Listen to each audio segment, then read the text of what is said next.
for that motion to make a noticeable difference in the distance between them. Wolf 359, about 7.9 light-years away, is one of the fastest moving stars relative to the Sun, traveling at about 119 kilometers per second.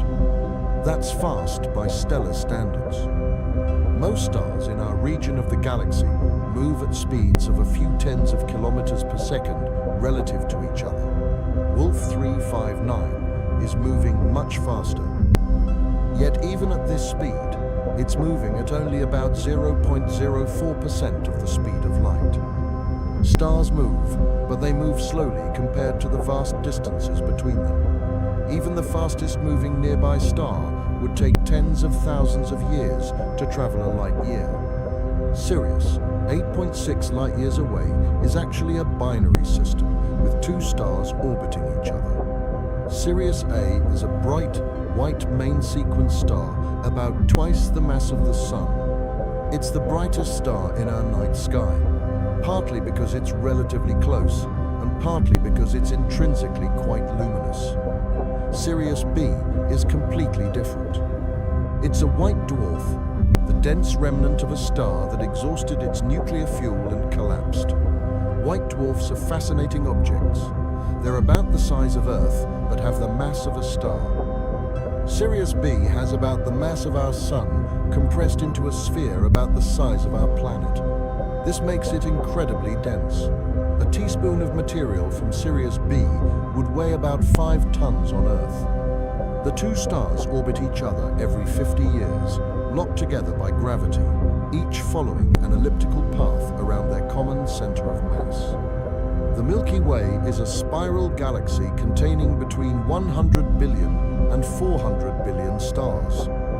That's a huge range because it's actually quite difficult to count stars in our own galaxy. We're inside it, like trying to count trees while standing in the middle of a forest. Dust blocks our view in many directions. Dim stars are hard to detect. And the galaxy is so large that we can't see all of it at once from our position. But the best estimates suggest somewhere between 100 billion and 400 billion stars, with the most likely number being around 200 to 300 billion. Our Sun is just one of these stars, an ordinary yellow dwarf star of average size and brightness. There's nothing special about our Sun from a galactic perspective. It's not the biggest, not the brightest, not the hottest, not the coolest. It's just a typical star, one among hundreds of billions. And it's located in one of the spiral arms, about 26,000 light-years from the galactic center. 26,000 light-years. The light we see from the center of our galaxy, if we could see through all the dust blocking the view, left the galactic center 26,000 years ago. When that light began its journey, humans were still living as hunter-gatherers in the Stone Age. Agriculture hadn't been invented yet. There were no permanent settlements, no cities, no civilization as we understand it. People lived in small nomadic bands, following animal herds, gathering wild plants, using simple stone tools. Writing wouldn't be invented for another 21,000 years. Everything we think of as human civilization, everything from the first farms to the first cities to the first writing to all the ancient empires to the modern world, all of it has happened while light from the galactic center was traveling toward us. And that light, which left when humans were still primitive hunter-gatherers, arrives at Earth tonight. The Milky Way is roughly 100,000 light-years across from one edge of the spiral arms to the other. If you could somehow travel at the speed of light, which you can't, it would take you 100,000 years to cross the galaxy from one side to the other. 100,000 years. Modern humans, Homo sapiens, are about 300,000 years old as a species. So you could have started crossing the galaxy when the first modern humans appeared in Africa, traveled at the speed of light for 100,000 years. And you'd only be 1/3 of the way across the galaxy today. The Sun orbits the galactic center at a speed of about 230 kilometers per second. That sounds fast, and it is fast. At that speed, you could travel across the United States in about 3 minutes. You could circle Earth in just under 3 minutes. But even at this incredible speed, it takes the Sun about 225 million to 250 million years to complete one orbit around the galaxy. The last time the Sun was in its current position in the galaxy, dinosaurs were just beginning to evolve on Earth. The first dinosaurs appeared about 230 million years ago. Since then, the dinosaurs evolved, ruled Earth for over 160 million years, went extinct 66 million years ago, mammals took over, and humans eventually evolved. And the Sun has only just now returned to approximately the same position in the galaxy where it was when dinosaurs first appeared. One of the most exciting developments in astronomy over the past few decades has been the discovery of exoplanets, planets orbiting stars other than our Sun. Until 1992, we knew of only one planetary system, our own solar system, with its 8 planets orbiting the Sun. We suspected other stars might have planets, but we had no direct evidence. Then, in 1992, astronomers detected the first planets orbiting another star, a pulsar. In 1995, they found the first exoplanet orbiting a normal Sun-like star. And since then, the discoveries have exploded. As of 2024, we've confirmed the existence of over 5,000 exoplanets, with thousands more candidates waiting to be verified. The TRAPPIST-1 system, about 40 light-years away, contains 7 Earth-sized planets orbiting a small red dwarf star. 3 of these planets are in the habitable zone, where temperatures could potentially allow liquid water to exist on the surface. This discovery, announced in 2017, was revolutionary for several reasons. It showed that small red dwarf stars can host multiple rocky planets. Since red dwarfs are the most common type of star in the galaxy, making up about 70% of all stars, this suggests rocky planets might be extremely common throughout the universe. The TRAPPIST-1 system is also remarkable because the planets are packed tightly together. All 7 planets orbit closer to their star than Mercury orbits our Sun. But because the star is so small and cool, 3 of the planets receive about the same amount of energy from their star as Earth receives from the Sun. If you stood on one of these planets, you'd see the other planets in the sky, some appearing larger than our Moon appears from Earth. The planets are so close together that travel between them would be far easier than travel between planets in our solar system. When we observe the TRAPPIST-1 system today, we're seeing it as it was 40 years ago, in 1985. If there's intelligent life on one of those planets, and if that life developed radio technology and started broadcasting signals into space, those signals would take 40 years to reach us. We'd be receiving signals today that were broadcast in 1985. And if we detected such a signal today and sent a response, it would take another 40 years for our response to reach them. They'd receive our reply in 2065. That's an 80-year round trip for a single exchange of information. You could ask a question and die of old age before receiving an answer. Let's think about what communication means when distances are measured in light years. This is one of the most challenging and sobering aspects of the scale of space, and it has profound implications for any future where humanity might try to establish settlements on other worlds or make contact with alien civilizations. Radio waves travel at the speed of light. They're electromagnetic radiation, just like visible light but with longer wavelengths. When we send radio signals into space, they propagate outward in all directions at 300,000 kilometers per second. But even at this incredible speed, the fastest speed possible in the universe, communication across light years takes years. Voyager 1, our most distant spacecraft, is now about 24 light hours away from Earth. That means there's a communication delay of about 24 hours each way. When mission controllers on Earth send a command to Voyager, that command takes about 24 hours to reach the spacecraft. The radio signal travels at light speed, covering about 25 billion kilometers to reach Voyager. Any data Voyager sends back takes another 24 hours to reach Earth. There's roughly a 48-hour delay for any two-way communication.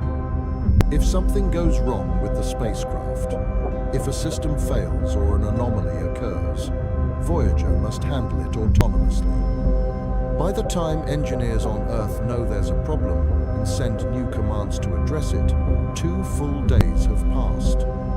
The situation could have changed completely in that time. The New Horizons spacecraft, which flew past Pluto in July 2015, was about 4.5 light hours away from Earth during the flyby.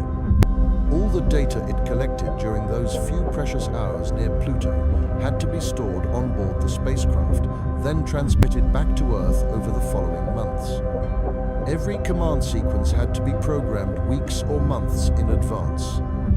Mission controllers couldn't react to what the spacecraft was seeing in real time. They had to plan everything perfectly, anticipate every possible scenario, and trust that the spacecraft would execute its mission autonomously. Now imagine trying to establish communication with a human settlement on a planet orbiting Proxima Centauri, 4.24 light years away. You send a message asking how things are going, how the crops are growing, whether there are any problems that need addressing.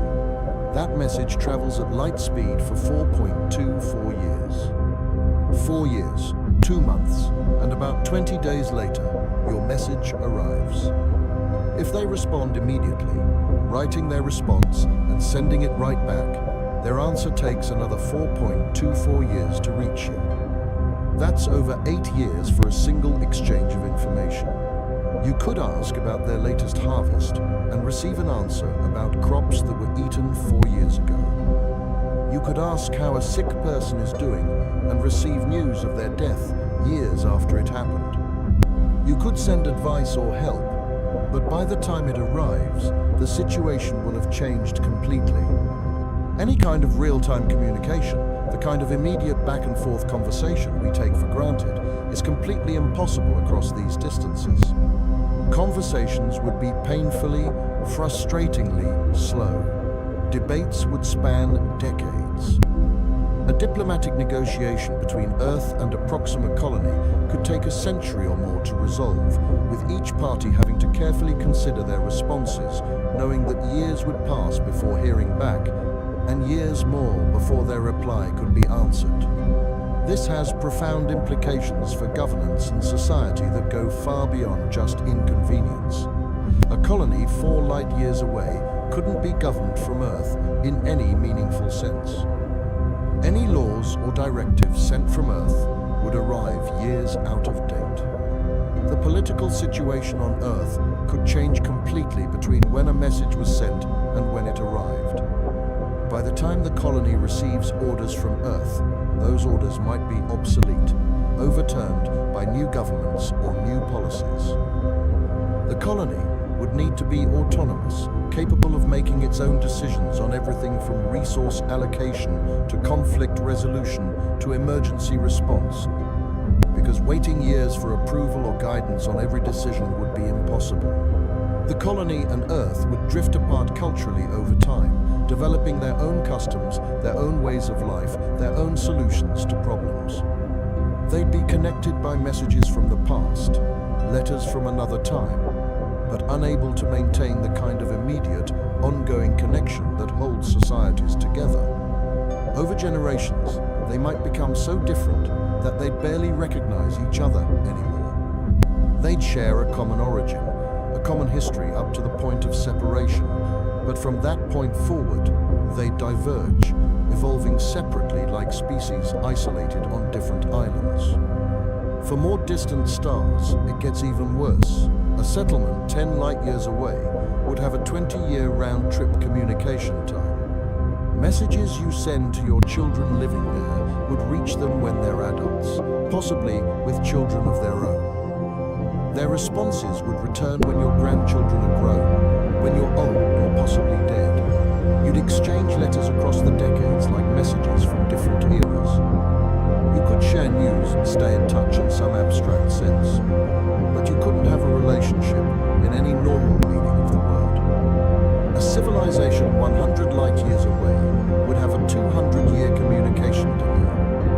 You could send a message and neither you, nor your children, nor your grandchildren, nor even your great-grandchildren would live to see the reply.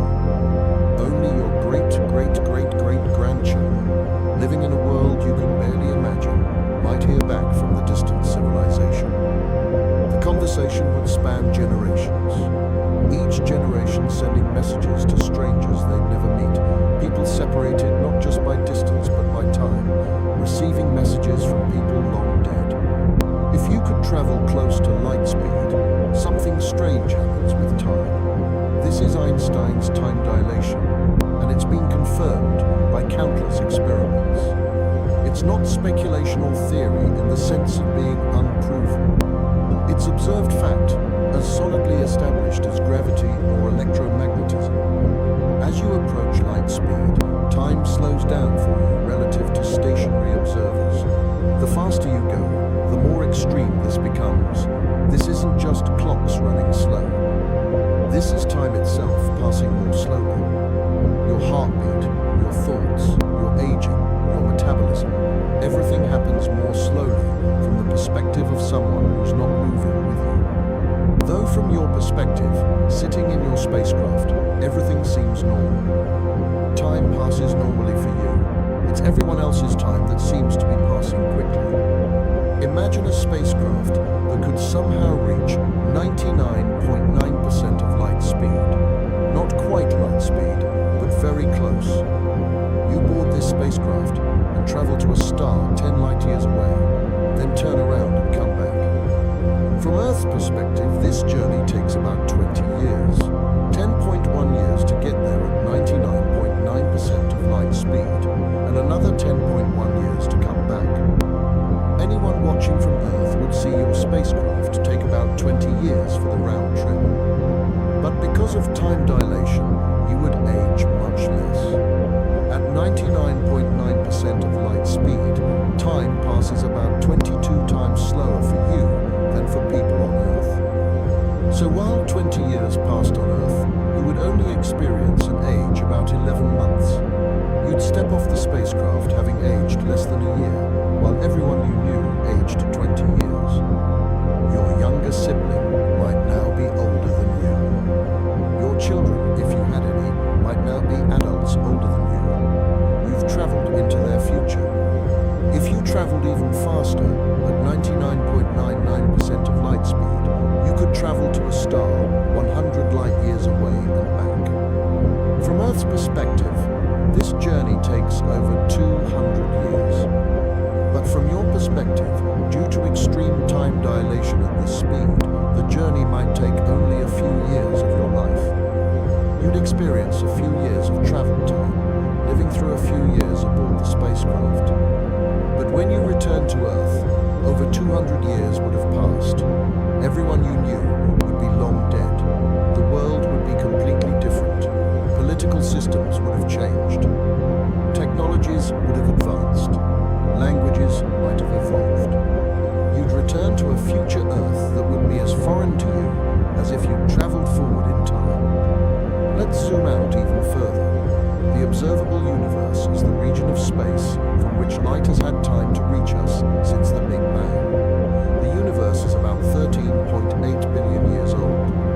Light has been traveling toward us for all that time. But the observable universe is larger than 13.8 billion light years because the universe has been expanding while the light was traveling toward us. The observable universe is about 46.5 billion light years in radius, making it about 93 billion light years across. This is the distance to the edge of what we can possibly see. Beyond this distance, space has been expanding so fast that light from those regions has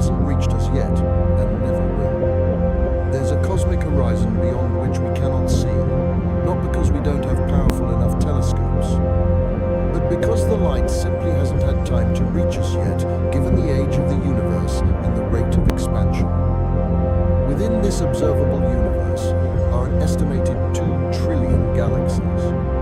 Each galaxy contains billions or trillions of stars. If you multiply it out, the total number of stars in the observable universe is estimated at around 200 billion trillion. That's a 2 followed by 23 zeros. And we know from observations that most stars have at least one planet orbiting them. So there are probably similar numbers of planets, maybe even more. The universe is filled with worlds, more worlds than we could ever count, more worlds than we could ever visit, even if we had unlimited time and unlimited technology. At the largest scales, the universe has structure. Galaxies aren't randomly scattered through space like grains of sand. They're organized into clusters, groups of galaxies held together by gravity. These clusters are organized into superclusters, massive structures containing multiple galaxy clusters. And the superclusters are arranged in filaments, enormous thread-like structures stretching hundreds of millions of light years across space. Between these filaments are vast voids, regions with very few galaxies, empty spaces that can be hundreds of millions of light years across. The universe is expanding. Space itself is stretching, carrying galaxies with it like raisins in rising bread dough. This isn't just galaxies moving through space. Space itself is expanding, creating more space between distant objects. For nearby objects, this expansion is negligible, overwhelmed by other forces. The space between Earth and the Moon isn't expanding in any meaningful way. Gravity holds Earth and Moon together. The space within our solar system isn't expanding. Gravity holds the planets in their orbits. The space within our galaxy isn't expanding. Gravity holds the stars together in the Milky Way. But on larger scales, between galaxies and especially between galaxy clusters, separated by hundreds of millions or billions of light years, the expansion becomes significant and eventually dominant. Distant galaxies are receding from us as space expands between us and them. The farther away a galaxy is, the faster it's receding. This isn't because the galaxies themselves are moving through space at high speeds. They're sitting relatively still in their local regions of space. But the space between us and them is expanding, and the cumulative expansion over vast distances adds up to high recession speeds. For galaxies that are far enough away, space between us and them is expanding faster than light can travel through it. This doesn't violate the cosmic speed limit because the galaxies themselves aren't moving faster than light through space. They're essentially stationary in their local space, but the space itself is expanding so rapidly that the distance between us grows faster than light could traverse it. It's like trying to walk on a treadmill that's moving backward faster than you can walk forward. You're walking at your normal speed, but you're moving backward relative to your starting point because the treadmill is moving faster than your walking speed. This means there are regions of the universe that are moving away from us so fast that light from those regions will never reach us, ever. Not in a billion years, not in a trillion years, not ever. There's a cosmic horizon beyond which we cannot see, not because the light hasn't had time to reach us yet, but because it never will reach us. The expansion of space is carrying those regions away faster than light can close the gap. We are fundamentally, irreversibly cut off from those regions of the universe. Given the vast number of stars and planets, given that the universe is 13.8 billion years old, given that life arose on Earth relatively quickly after conditions became suitable, it seems likely that life should exist elsewhere. Perhaps even intelligent, technological life. And yet we've never detected any signs of alien civilizations. No radio signals carrying messages, or even just the electromagnetic noise of alien technology. No laser pulses, no megastructures. No signs of large-scale engineering projects. Nothing. The universe appears to be silent.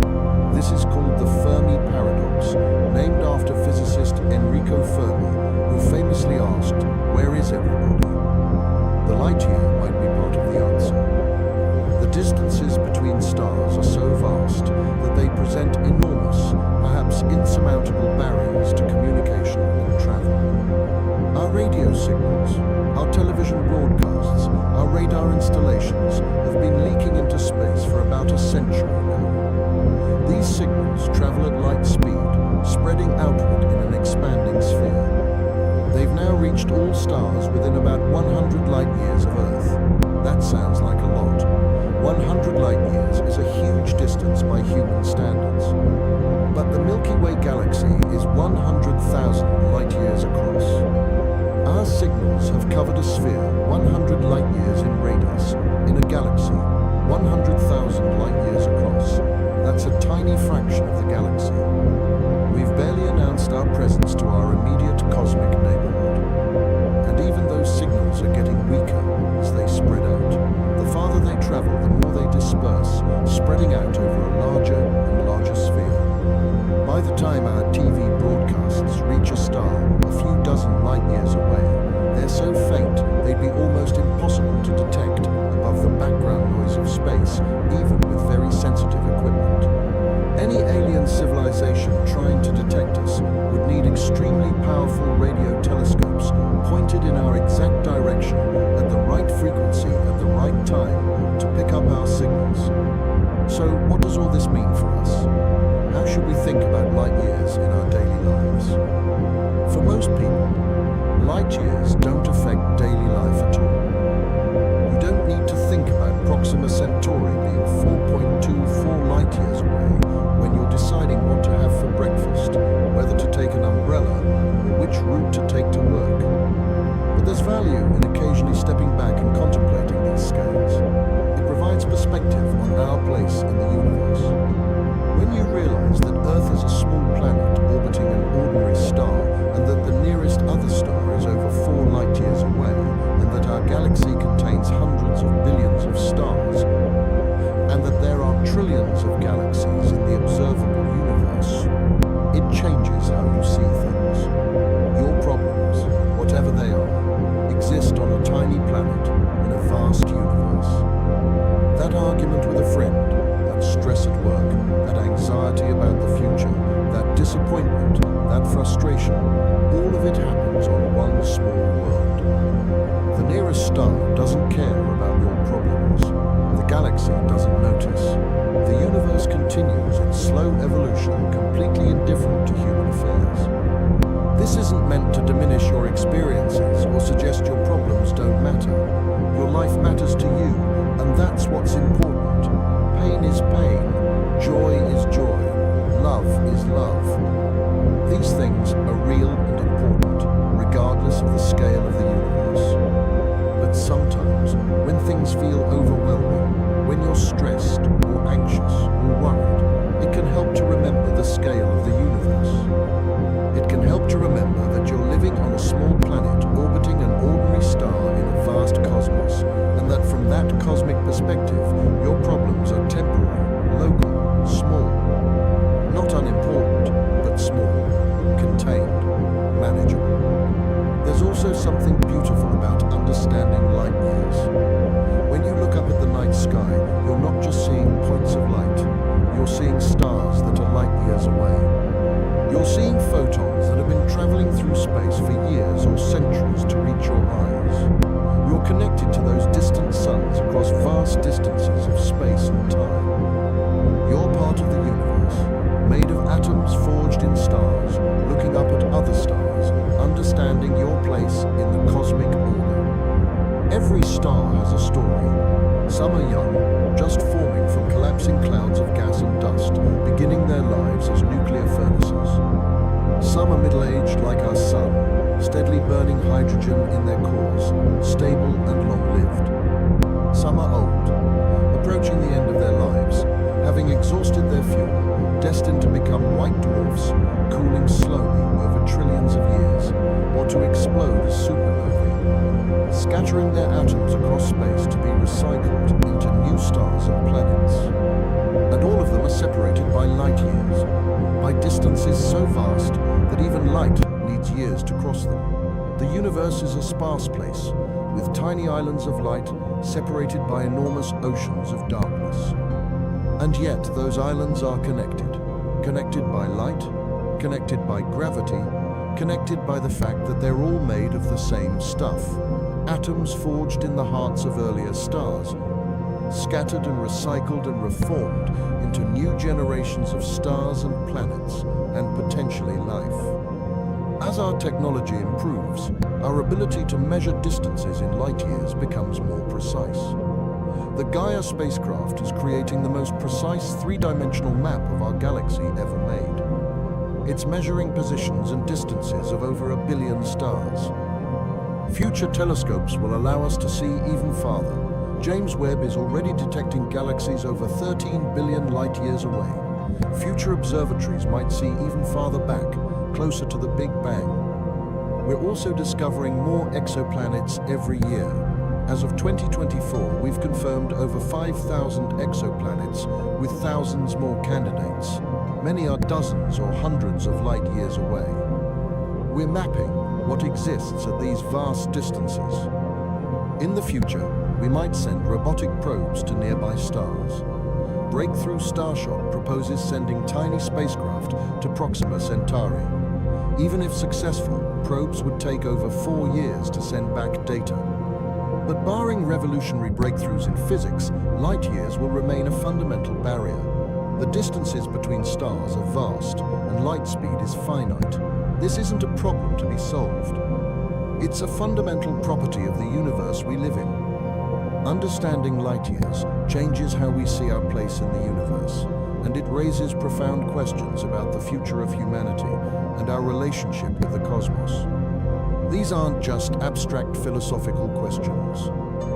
They have real implications for how we think about space exploration, the search for life, and the long-term future of our species. For most of human history, the universe was small. Ancient people thought the stars were lights attached to a celestial sphere just beyond the moon and planets. The entire cosmos was contained within a space you could reach if you climbed high enough. Even when we realized the stars were distant suns, we had no sense of how distant they truly were. A few million kilometers, a few billion. The numbers were beyond our ability to measure, so they remained abstract, undefined. It wasn't until the early 20th century that we began to accurately measure the distances to stars and realize just how vast space truly is. When Harlow Shapley calculated the size of the Milky Way in 1918, showing it was about 100,000 light-years across, many astronomers were shocked. The universe was far larger than anyone had imagined. And when Edwin Hubble showed in 1929 that the spiral nebulae were actually distant galaxies millions of light-years away, the universe suddenly expanded again by orders of magnitude. We went from thinking the Milky Way was the entire universe to realizing it was just one galaxy among potentially billions. Today we know the observable universe is 93 billion light-years across and contains about 2 trillion galaxies. That's a number so large, it's almost meaningless. But it represents a real physical space that exists all around us. Every direction you look, if you could see far enough, you'd see galaxies stretching away into the distance, more and more galaxies, until finally you'd reach the edge of the observable universe where the light simply hasn't had time to reach us yet. This knowledge changes our perspective in fundamental ways. We're not at the center of the universe. We're not special in any cosmic sense. We live on a typical planet orbiting a typical star in a typical galaxy in a typical region of space. There's nothing unique about our location. If you were transported to another galaxy billions of light-years away, you'd see a similar view, galaxies in every direction stretching away to the horizon. The universe looks roughly the same from every vantage point. This is both humbling and empowering. Humbling because it shows how insignificant we are in cosmic terms. The entire history of human civilization, everything we've ever done, every war fought, every empire built, every discovery made, All of it has happened on one small planet, in one small corner of one typical galaxy. From a cosmic perspective, we barely register. We're like bacteria living in a drop of water, completely unaware of the ocean that surrounds us. But it's also empowering because it shows what we're capable of. We figured this out, we measured these distances, we understood our place in the cosmos. We built telescopes and spacecraft and mathematical models that allowed us to see and measure things billions of light years away. We're tiny, but we're also incredibly capable. We're conscious beings who can understand the universe that created us. That's remarkable. Understanding light years forces us to confront difficult truths about space exploration and the future of humanity beyond Earth. The distances involved are so vast that they might represent fundamental barriers that no amount of technological advancement can overcome. Consider what it would take to send humans to another star. Proxima Centauri is 4.24 light-years away. With current technology, the fastest spacecraft we've built travels at about 192 kilometers per second at its peak. At that speed, it would take about 6,800 years to reach Proxima Centauri. That's longer than all of recorded human history. You could have launched your mission when humans first invented writing, and it still wouldn't have arrived yet. To make interstellar travel practical, we'd need to go much faster. Even at 10% of light speed, which would require revolutionary new propulsion systems far beyond anything we can currently build, it would still take over 42 years to reach Proxima Centauri. That's longer than most careers, longer than the typical span from graduation to retirement. And that's just to reach the nearest star. Most stars are much farther away. The engineering challenges are formidable. You need enormous amounts of energy to accelerate a spacecraft to these speeds. You need to protect the crew from radiation during the journey. You need to provide life support for decades. You need to deal with the psychological effects of being confined in a small spacecraft for most of your life, never seeing Earth again, traveling through empty space toward a destination you might not reach in your lifetime. Multi-generational ships have been proposed, massive vessels that could support hundreds or thousands of people for the centuries it would take to reach another star. The people who arrive would be the distant descendants of those who launched. They'd have been born on the ship, lived their entire lives on the ship, and would finally arrive at a destination they'd only heard about in stories. The ship would effectively be a small, moving civilization, cut off from Earth, evolving its own culture and society during the long voyage. But even multi-generational ships might not be practical. How do you maintain a closed ecosystem for centuries? How do you prevent genetic problems from inbreeding in a small population?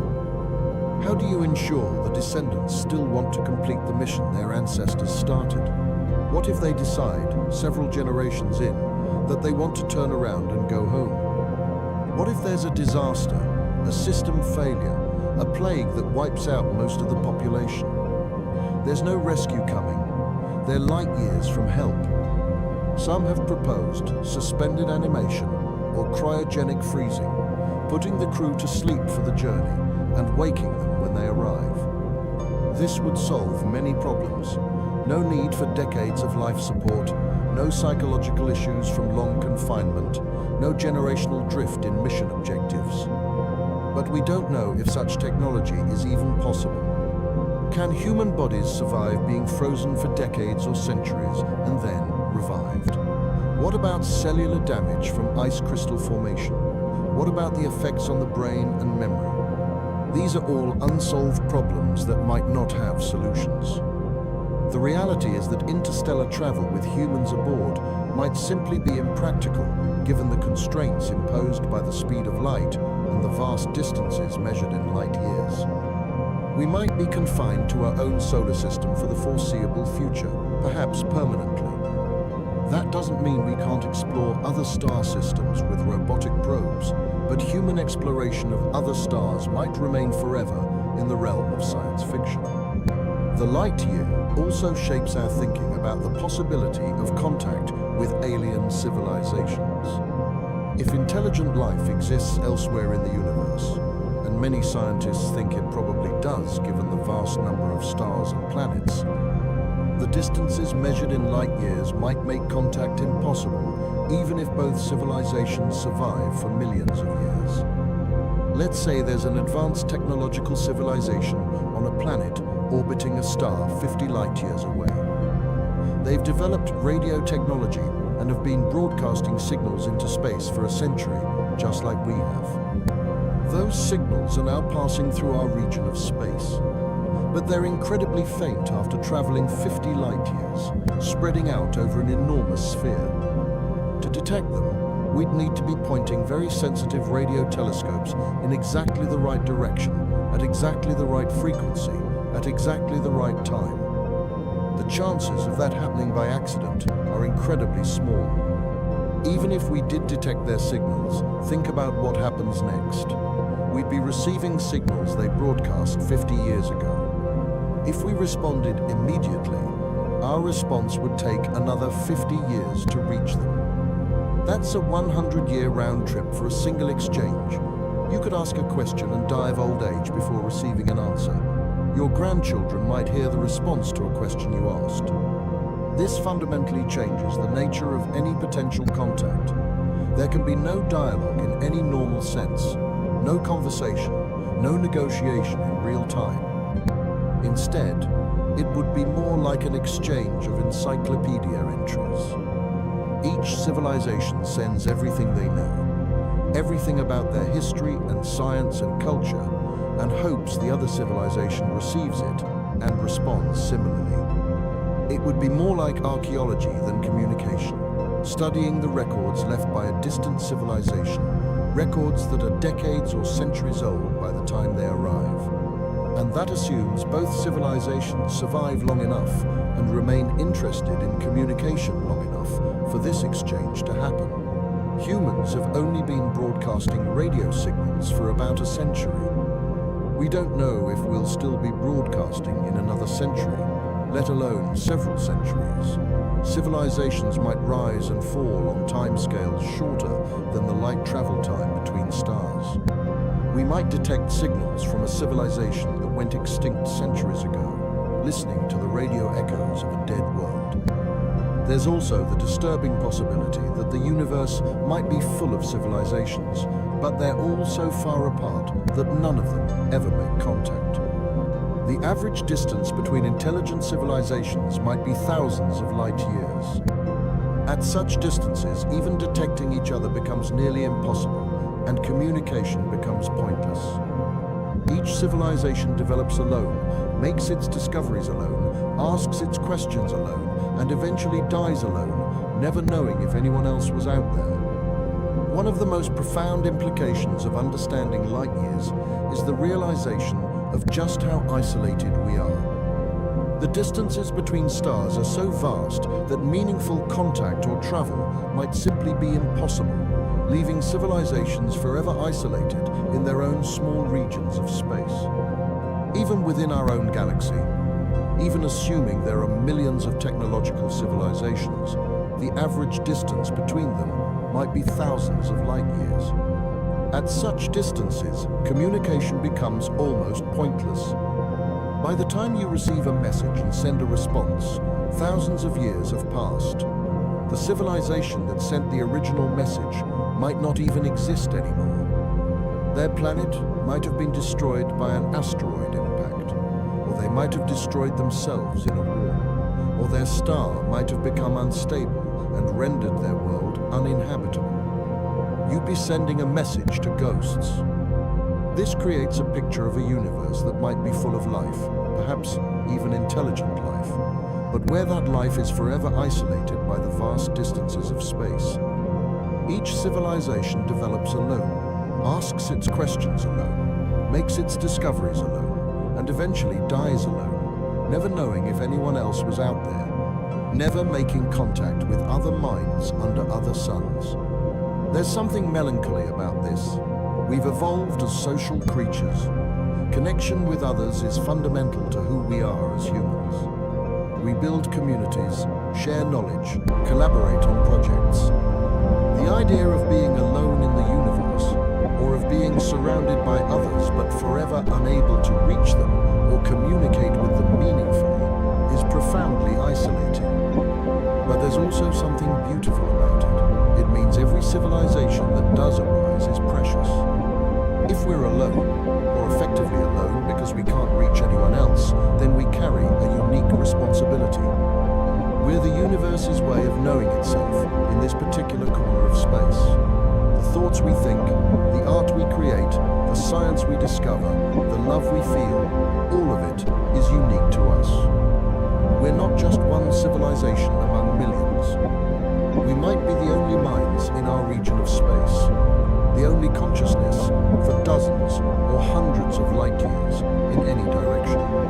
This makes what we do matter more, not less. Every act of kindness, every discovery, every work of art, every moment of joy or connection or understanding, it all matters because it's happening here and now and might not be happening anywhere else nearby. We're alone, but we're also important. We're small, but we're also precious.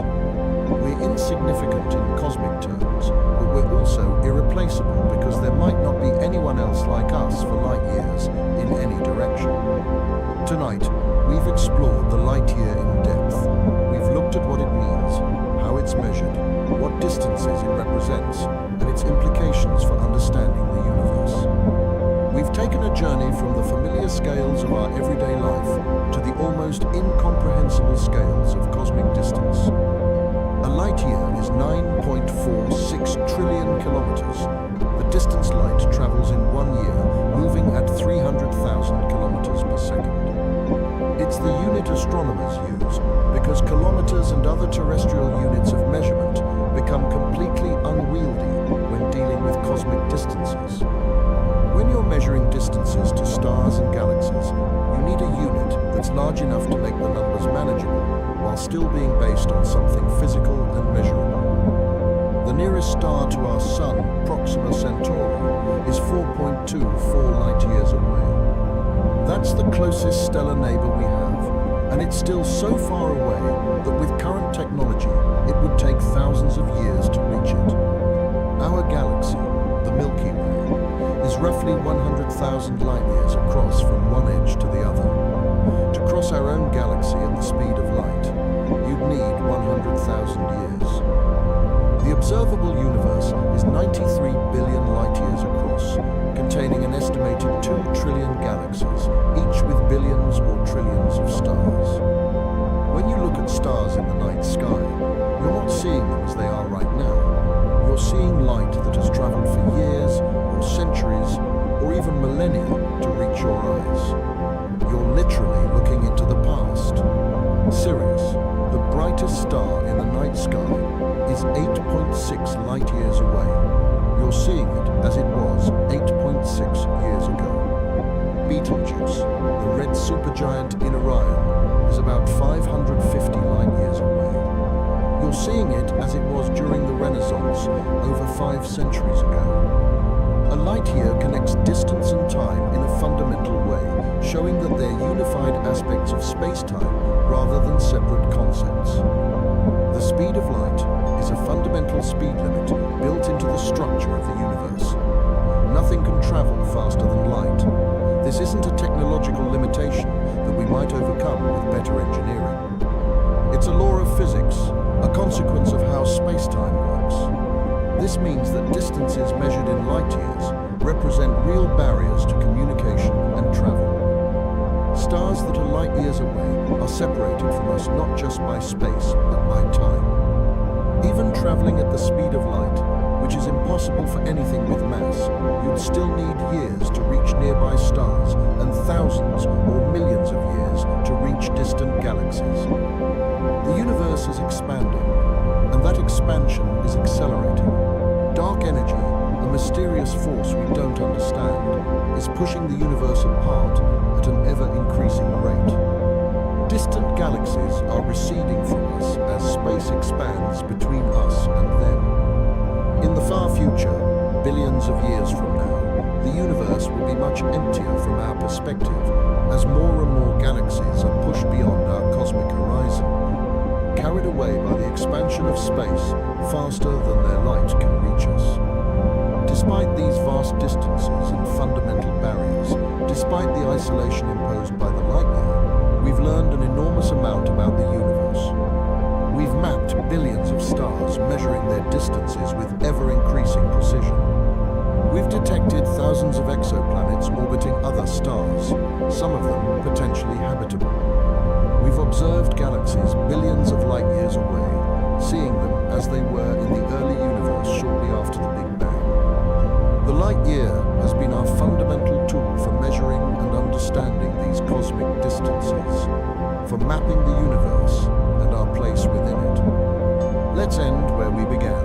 A light year is the distance light travels in 1 year, 9.46 trillion kilometers. A number so large it challenges our ability to comprehend it.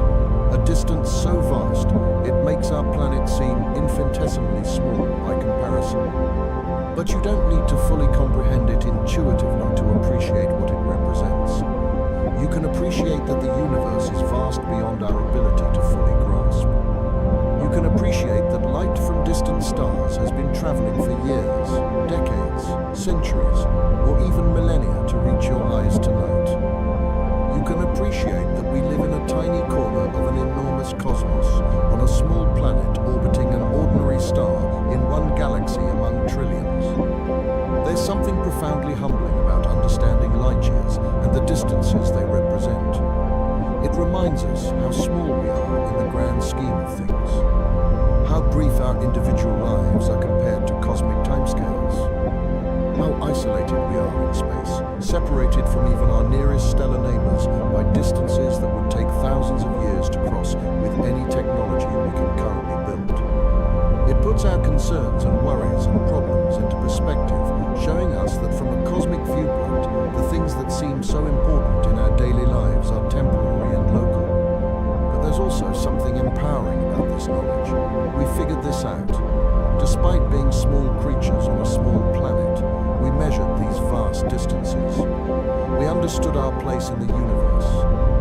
We built telescopes and spacecraft and developed mathematical frameworks that allowed us to see and comprehend things billions of light years away.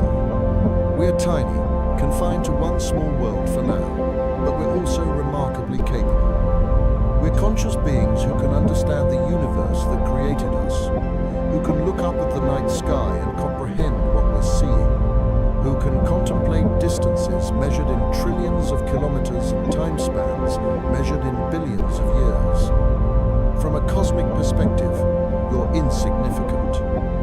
Your life is a brief flicker, lasting perhaps 80 or 90 years if you're lucky, in a universe that's 13.8 billion years old and will continue for trillions of years more. You exist for the blink of an eye on a tiny planet orbiting an ordinary star, but you're also remarkable in your own way. You're made of atoms forged in the hearts of stars that died billions of years ago, their matter scattered across space and eventually recycled into new stars and planets, and ultimately into you.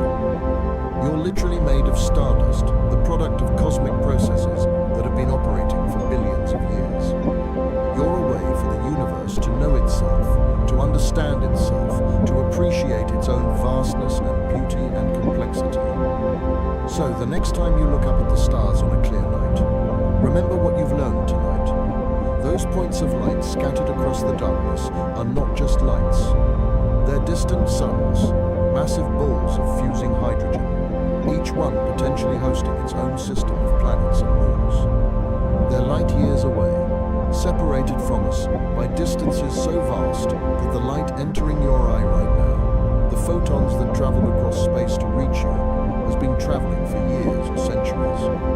Some of that light began its journey before you were born. Some of it left its star before your grandparents were born. You're connected to those distant stars across the vast distances of space and time, linked by light that has crossed the cosmic void to reach you. The universe is large beyond comprehension. You are small, a single person on a single planet. But you're here conceptually, if not intuitively, what a light year really means. You can grasp that the universe is measured in these vast units, that space is filled with distances that dwarf anything in human experience. And that understanding, that ability to comprehend your place in the cosmos, is extraordinary. It's what makes us human, what separates us from other life on Earth. We can look up and understand what we're seeing. We can contemplate infinity and our own smallness simultaneously. We can feel both humbled and empowered by the same knowledge. And perhaps that's the most important thing to take away from understanding light years. Not just the technical definition, not just the mathematics of 9.46 trillion kilometers, but what it means for us as a species, for our future, for our place in the cosmos. We stand at a unique moment in history. We're the first generation of humans to truly understand the scale of the universe. Our ancestors looked up at the same stars, wondered about the same questions, but they didn't have the tools or knowledge to measure the answers. They couldn't know that the stars were distant suns. They couldn't know that those suns were light years away. They couldn't comprehend the vast distances that separate us from the rest of the universe. But we can. We've measured these distances. We've calculated them precisely. We know that Proxima Centauri is 4.24 light years away. We know that the Andromeda Galaxy is 2.5 million light years distant. We know that the observable universe stretches 93 billion light years across space. These aren't guesses or estimates, they're measurements, backed by decades of careful observation and calculation. This knowledge changes us, it has to. When you truly understand that the nearest star would take thousands of years to reach with our current technology, when you grasp that the light from distant galaxies has been traveling for billions of years to reach your eyes, when you comprehend that we might be fundamentally isolated by the vast distances of space, it shifts your perspective on everything. It makes our differences seem smaller. The things we argue about, the borders we draw, the conflicts we engage in, all of it happens on one tiny planet in a vast cosmos. We're all together on this small world, separated from our nearest stellar neighbors by distances measured in light years. From that perspective, the things that divide us seem less important than the things we share. It also makes our existence seem more precious. If we're alone, or effectively alone because we can't reach anyone else across the light years that separate us, then what we do here matters enormously. We might be the only consciousness in our region of space. The only minds that can contemplate the universe and understand what they're seeing. The only beings who can create art, discover scientific truths, feel love and compassion and wonder. That's a profound responsibility. It means we need to take care of this planet, this tiny island of life in the cosmic ocean. It means we need to preserve and protect the knowledge we've gained, the understanding we've developed. It means we need to think long term, not just about the next year or decade, but about the next century, the next millennium, the long future of humanity among the stars. The light year is more than just a unit of measurement.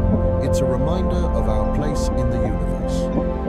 A reminder that we're part of something vastly larger than ourselves, but also that we're unique and precious within that vastness. A reminder that the stars are both incredibly far away and intimately connected to us through the light that bridges the cosmic distances.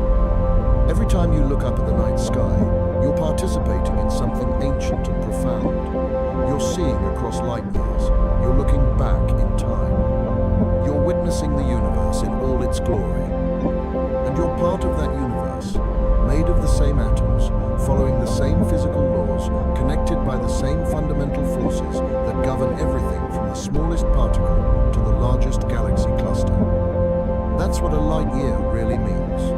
Not just distance, but connection. Not just isolation, but belonging.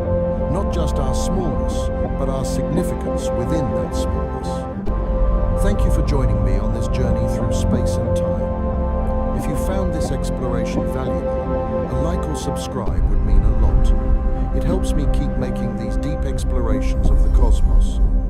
And remember, even though light years represent distances almost beyond comprehension, they're also what connect us to the stars.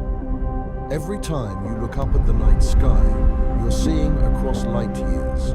You're seeing the universe. And the universe, vast as it is yours to explore. Good night, and may you never look at the stars the same way again.